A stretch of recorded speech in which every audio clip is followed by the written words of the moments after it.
Hello everyone, welcome to our channel. ఈ రోజు నేను 3 months ఓల్డ్ బేబీకి పాస్పోర్ట్ ఎలా అప్లై చేసామనేది ఈ వీడియోలో ఎక్స్ప్లెయిన్ చేయాలనుకుంటున్నాను. అందులోనూ ఒక పేరెంట్ అబ్రాడ్లో ఉండి ఇంకొక పేరెంట్ ఇండియాలో ఉన్నప్పుడు ప్రాసెస్ ఎలా ఉంటుంది, మేమేం డాక్యుమెంట్స్ సబ్మిట్ చేసాము అండ్ మా ఎక్స్పీరియన్స్ ఏంటి అనేది ఈ వీడియోలో ఎక్స్ప్లెయిన్ చేస్తాను.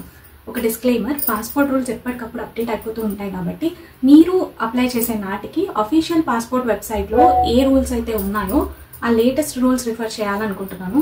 ఎందుకంటే ఈ వీడియో జస్ట్ రిఫరెన్స్కి మాత్రమే అండ్ మా ఎక్స్పీరియన్స్ మాత్రమే. So let's get back to the topic.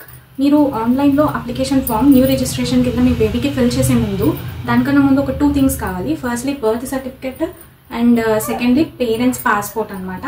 Birth certificate లేకపోతే మాత్రం వెంటనే అప్లై చేసుకోండి. మీరు స్లాట్ బుక్ చేసుకున్నాక అప్లై చేసుకుంటే ఇది టైం టేకింగ్ ప్రాసెస్ కాబట్టి కొంచెం ప్రాసెస్ డిలే అయ్యే ఛాన్స్ ఉంటుంది. మళ్ళీ మీరు స్లాట్ రీస్కెడ్యూల్ చేసుకోవాల్సి వస్తుంది. ఇంకొకటి, పేరెంట్ పాస్పోర్ట్ అనేది ఎక్స్పైర్ అయ్యి ఉండకూడదు, యాక్టివ్గా ఉండాలి. మీరు ఏదైనా చేంజెస్ చేయాలనుకున్నా, ఫర్ ఎగ్జాంపుల్ లేడీస్కి address change, sir name change, marriage తర్వాత ఇలాంటివి ఉంటాయి కదా, స్పౌస్ నేమ్ ఇంక్లూజన్, ఇలాంటివి ఆల్రెడీ చేసి ఉంటే పర్వాలేదు. లేదంటే మీరు మీ బేబీతో పాటు అప్లై చేయాలనుకుంటే చేసుకోండి. బికాస్ బేబీస్కి ప్రియారిటీ టోకెన్ ఉంటుంది. ప్రియారిటీ టోకెన్తో పాటు మనం కూడా బేబీతో ఒకటేసారి చేంజెస్ చేసుకుంటే ప్రాసెస్ కొంచెం స్పీడప్ అయిపోతుంది అనమాట, మనకు అంత వెయిటింగ్ టైం ఉండదు. సో ఈ 2 డాక్యుమెంట్స్ ఉంటే యూ కెన్ డైరెక్ట్లీ అప్లై. ఆన్లైన్లో అప్లికేషన్ ఫిల్అప్ చేసేయచ్చు, స్లాట్ బుక్ చేసుకోవచ్చు. సో మీకు దొరికిన స్లాట్కి అంతకన్నా ముందు కొంచెం టైం దొరుకుతుంది కదా, ఆ టైంలో మీరు రెడీ చేసుకోవాల్సిన డాక్యుమెంట్స్ ఏంటో ఇప్పుడు చూద్దాము. ఫస్ట్ వచ్చేసి birth certificate, original and xerox copy. Original ఎలాగైనా చూపించాలి, నేను ఇప్పుడు చెప్పే డాక్యుమెంట్స్ అన్నిటికీ. జిరాక్స్ ఒక సెట్ తీసి పెట్టుకుంటే సరిపోతుంది.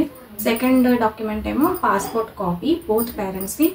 అబ్రాడ్లో ఉన్న పేరెంట్ అయితే వీసా కాపీ కూడా పెట్టాలి. So passport first page, last page original India పేరెంట్ది చూపిస్తే సరిపోతుంది. అబ్రాడ్ పేరెంట్ది ఓన్లీ జిరాక్స్ కాపీ చాలు. అండ్ వీసా కూడా కంపల్సరీ పెట్టాలి. అండ్ సెల్ఫ్ అటెస్ట్ చేసి పెట్టాలి. ఎవరైతే పేరెంట్ అబ్రాడ్లో ఉంటున్నారో వాళ్ళు సెల్ఫ్ అటెస్టేషన్ చేయాలి డాక్యుమెంట్స్కి. థర్డ్ వచ్చేసి, ఒకవేళ మీ పాస్పోర్ట్లో కనుక స్పౌస్ నేమ్ ఇంక్లూజన్ లేకపోతే డెఫినెట్గా మిమ్మల్ని మ్యారేజ్ సర్టిఫికేట్ కూడా అడుగుతారు, అది కూడా సబ్మిట్ చేయాలి. నన్ను అడిగారు, నేను తీసుకెళ్ళి సబ్మిట్ చేశాను. ఫోర్త్ వచ్చేసి అడ్రస్ ప్రూఫ్. అడ్రస్ ప్రూఫ్ మీరు ఆధార్ కార్డ్ పెట్టుకోవచ్చు, లేదా పాస్పోర్టే అడ్రస్ ప్రూఫ్ లాగా పెట్టుకోవచ్చు. బట్ మీరు పాస్పోర్ట్ అడ్రస్ ప్రూఫ్ లాగా పెట్టుకున్నా కూడా ఒరిజినల్ డాక్యుమెంట్స్ వెరిఫై చేసేటప్పుడు ఆధార్ కార్డ్ కంపల్సరీ అడుగుతారు. సో ఒరిజినల్ డాక్యుమెంట్స్లో మీరు ఆధార్ కార్డ్ పక్కా తీసుకెళ్ళాలి. నెక్స్ట్ వచ్చేసి, ఇక్కడ అబ్రాడ్ పేరెంట్కి అడ్రస్ ప్రూఫ్ సబ్మిట్ చేయాల్సిన అవసరం లేదు, only Indian parent address proof submit చేస్తే సరిపోతుంది. నెక్స్ట్ వచ్చేసి బేబీ పాస్పోర్ట్ సైజ్ ఫోటో. మనకి పాస్పోర్ట్ ఆఫీస్లో ఫోటో తీయరండి 4 years కన్నా చిన్న పిల్లలకి. మనమే స్టూడియోలో ఫోటో తీయించుకొని తీసుకెళ్ళాలి. మళ్ళీ ఆ ఫోటోకి కూడా కొన్ని రిక్వైర్మెంట్స్ ఉన్నాయి. 80% of the photo baby face ఉండాలి, 20% మాత్రమే షోల్డర్స్ ఉండాలని చెప్పి ఇలా కొన్ని రూల్స్ ఉన్నాయి. ఒకసారి మీరు అఫీషియల్ వెబ్సైట్లో ఆ రూల్స్ ఏంటో చూస్తే మీకు అర్థమైపోతుంది. అలా కాదు, స్టాండర్డ్ పాస్పోర్ట్ సైజ్ ఫోటో తీయించుకుని తీసుకెళ్తాము అన్నా కూడా వాళ్ళు క్రాప్ చేసుకుంటారు 80% ఫోటో వచ్చేలాగా. నేను స్టాండర్డ్ ఫోటో తీసుకెళ్లాను, వాళ్ళు క్రాప్ చేసేసుకున్నారు వాళ్ళ రిక్వైర్మెంట్కి తగ్గట్టు. నెక్స్ట్ డాక్యుమెంట్ వచ్చి కొన్ని స్పెషల్ ఫామ్స్ ఉంటాయి, అనిక్స్చర్ సి అండ్ అనిక్స్చర్ డి అని చెప్పి. అనిక్స్చర్ డి అందరు పేరెంట్స్ సబ్మిట్ చేసేదే పిల్లలకి పాస్పోర్ట్ తీసుకున్నప్పుడు. అనిక్స్చర్ డి ఏంటంటే ఇద్దరి పేరెంట్ కన్సెంట్ ఉందా లేదా బేబీకి పాస్పోర్ట్ తీసుకోవడానికి అని చెప్పడానికి మనం ఆ ఫామ్ సబ్మిట్ చేస్తాము. నా కేసులో ఒక పేరెంట్ అబ్రాడ్ పేరెంట్ కాబట్టి యూజువల్ ప్రాసెస్ ఏంటంటే, అబ్రాడ్లో ఉండే పేరెంట్ ఇండియన్ కాన్సులేట్ ద్వారా అటెస్టేషన్ చేయించుకొని ఇండియాకి పంపిస్తే మనం అదే ఫామ్లో ఇండియన్ పేరెంట్ వాళ్ళ డీటెయిల్స్ ఫిల్ చేసి సబ్మిట్ చేయాలి.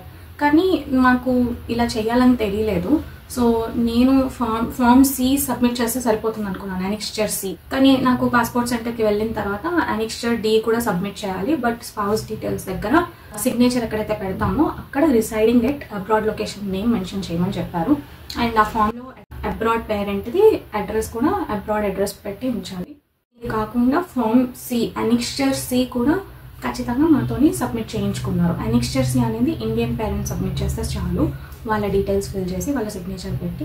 అనిక్స్చర్ సి ఏ సందర్భంలో ఫిల్ చేస్తామంటే, ఒక పేరెంట్ అవైలబుల్గా లేనప్పుడు, లేదా ఒక పేరెంట్ కన్సెంట్ బేబీకి లేనప్పుడు, తీసుకోలేనప్పుడు, అలాంటి కేసెస్లో అనిక్స్చర్ సి సబ్మిట్ చేస్తాం. సో నేను అనిక్స్చర్ సి సబ్మిట్ చేస్తే సరిపోతుంది కదా అనుకున్నాను, బట్ నాతో డి కూడా ఫిల్అప్ చేయించారు. అనిక్స్చర్ సి సబ్మిట్ చేసినప్పుడు ఇంకొన్ని అడిషనల్ డాక్యుమెంట్స్ కూడా సబ్మిట్ చేయాల్సి వస్తుంది.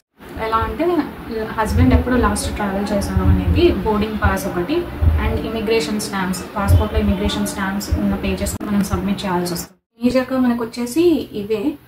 ఇండియన్ పేరెంట్ అన్ని ఒరిజినల్స్ తీసుకెళ్ళాలి. అబ్రాడ్ పేరెంట్ది అన్ని జిరాక్స్ కాపీస్ మీద వాళ్ళ సిగ్నేచర్ ఉండాలి ఖచ్చితంగా. అవి మనం ప్రింట్ తీసుకుని సబ్మిట్ చేస్తే సరిపోతుంది. ఇవి మేజర్ డాక్యుమెంట్స్ మనకు కావాల్సినవి. ఇప్పుడు అపాయింట్మెంట్ డేట్ రోజు ఏం జరుగుతుందనేది చూద్దాము. మీరు స్లాట్ బుక్ చేసుకోగానే మీకు ఒక మెసేజ్ వస్తుంది కదా, అపాయింట్మెంట్ మెసేజ్. సో మీరు సెంటర్కి వెళ్ళంగానే ఆ మెసేజ్ కానీ లేకపోతే వెబ్సైట్లో నుంచి మీ అపాయింట్మెంట్ లెటర్ ప్రింట్ తీసుకుని అది చూపించినా కూడా మిమ్మల్ని లోపలికి టోకెన్ కౌంటర్ దగ్గరికి పంపిస్తారు. టోకెన్ కౌంటర్ దగ్గర వాళ్ళు మీరు అన్ని డాక్యుమెంట్స్ తెచ్చుకున్నారా లేదా, ఒరిజినల్స్ అండ్ జిరాక్సెస్ అన్నీ ఉన్నాయా లేదా చూసి మీకు ఒక టోకెన్ ఇవ్వడం జరుగుతుంది. మీరు టోకెన్ తీసుకున్న వెంటనే మిమ్మల్ని వెయిటింగ్ ఏరియాకి పంపిస్తారు. సో ఈ వెయిటింగ్ ఏరియా నుంచి ఇంకా ఫర్దర్గా ఒక 3 కౌంటర్స్ ఉంటాయి. Counter A, counter B, counter C. So first మీ టోకెన్ నెంబర్ కౌంటర్ ఏ దగ్గర డిస్ప్లే అవుతుంది. కౌంటర్ ఏలో ఏ టేబుల్ దగ్గర మీ నెంబర్ వచ్చిందో అది చూసుకుని లోపలికి వెళ్ళాలి. కౌంటర్ ఏలో ఖచ్చితంగా మీ బేబీని కూడా తీసుకెళ్ళాలి, ఎందుకంటే అక్కడ వాళ్ళు అప్లికేషన్ ఫామ్ పైన బేబీ ఫింగర్ ప్రింట్ తీసుకుంటారు అనమాట, థంబ్ ఇంప్రెషన్. అప్లికేషన్ ఫామ్ లో బేబీ సిగ్నేచర్ పెట్టలేదు కాబట్టి పేరెంట్, ఇండియన్ పేరెంట్ అది సిగ్నేచర్ తీసుకుంటారు. అండ్ మన పాస్పోర్ట్ సైజ్ ఫోటో బేబీది ఏదైతే తీసుకెళ్తామో అది కూడా స్కాన్ చేసుకుంటారు. అండ్ మనం తెచ్చిన డాక్యుమెంట్స్ అన్ని వాళ్ళు స్కాన్ తీసుకుని వాళ్ళ సిస్టంలో అప్డేట్ చేసుకుంటారు. కౌంటర్ ఏలో క్లియర్ అయిన తర్వాత మన టోకెన్ని కౌంటర్ బికి పంపిస్తారు. కౌంటర్ బిలో వాళ్ళు కౌంటర్ ఏలో అప్లోడ్ చేసిన డాక్యుమెంట్స్ మనం తెచ్చిన ఒరిజినల్ డాక్యుమెంట్స్ సరిపోతున్నాయా లేదా అనేది కౌంటర్ బిలో వెరిఫై చేసి కొన్ని జనరల్ క్వశ్చన్స్ అడుగుతారు. లైక్ బేబీ ఎప్పుడు పుట్టింది, లేకపోతే హస్బెండ్ ఇక్కడ నుంచి ఎప్పుడు లాస్ట్ టైం వెళ్ళారు ఇండియా నుంచి, ఇలాంటి బేసిక్ క్వశ్చన్స్ అడుగుతారు డేటా వెరిఫికేషన్ కోసం. కౌంటర్ బి కూడా క్లియర్ అయిన తర్వాత కౌంటర్ సికి పంపిస్తారు. కౌంటర్ సిలో మనకి డాక్యుమెంట్స్ అన్నీ సరిపోతే మనం తీసుకెళ్ళినవి మనకి పాస్పోర్ట్ ఇవ్వాలా లేదా అనేది ఫైనల్ డెసిషన్ అక్కడ తీసుకొని మనకి గ్రాంట్ పర్మిషన్ ఇస్తారనమాట.